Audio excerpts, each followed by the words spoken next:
This morning I'm going to be looking at trimming back this holly tree that I've got.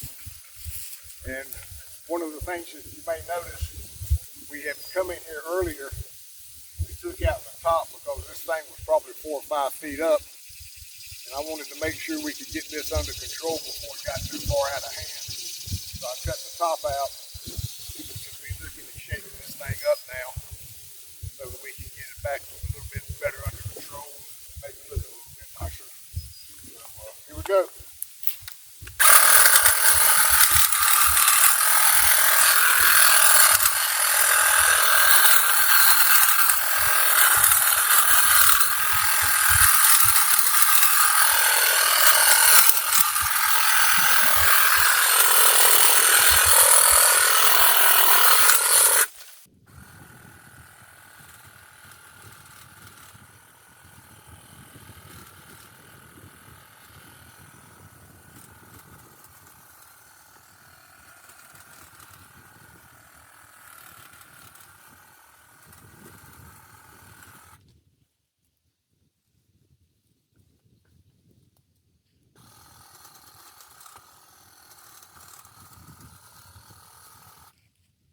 I'll just continue like that around the rest of the tree.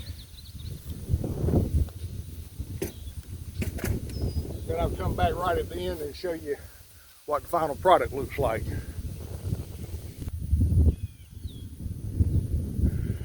Well, I've got to the final product right here.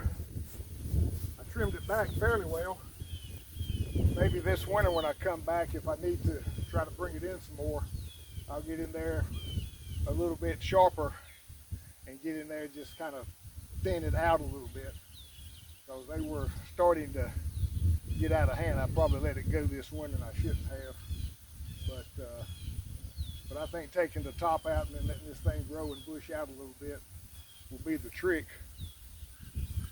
This is the first one.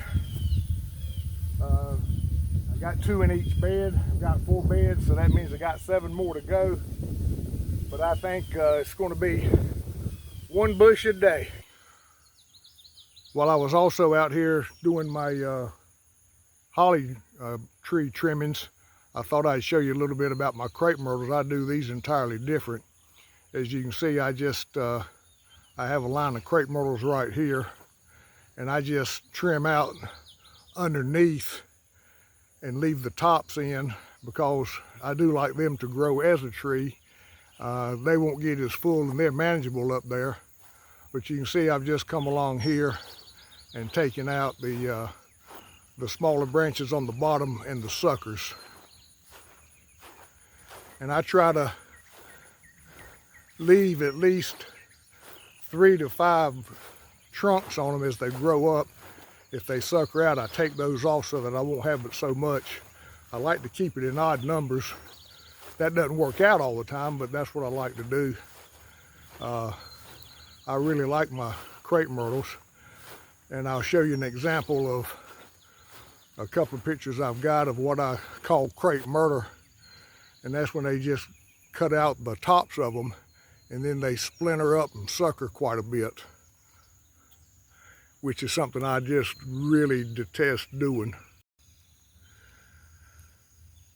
This was the final cut that I did on that first holly tree that I started out. Got it finished up, and I've got it between another crepe myrtle right here, and you can see how I trimmed that one up and keep it out at the bottom, and you can see how that really looks nice from a standpoint of a good landscaping type ornamental that we have in here.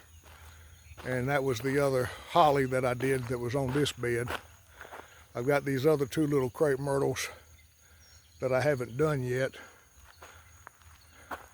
I'll work on those next. Of course, you always got to have a little bit of a round to it, and I hope you know what a round to it is. A round to it means you'll get a round to it one of these times. So I've got a round to it left for me.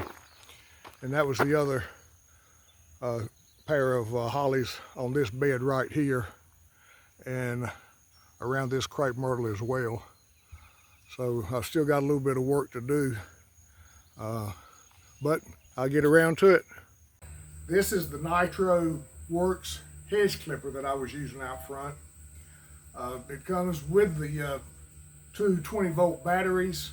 They last for a right good while. I'd say they lasted a good hour and a half or 2 hours, and for me that was plenty of time. But one of the things that I really like about this is pull that little tab right there, and you can get it at a 45, pull it again, then you can come up and down like this. And then even over the top, it just saves a lot of, if you're on the side, having to do a lot of bending. So I just think that is just a great feature. It's got the dual action blades as they go back and forth here. So it's good and strong, and it's a tool that I'd highly recommend.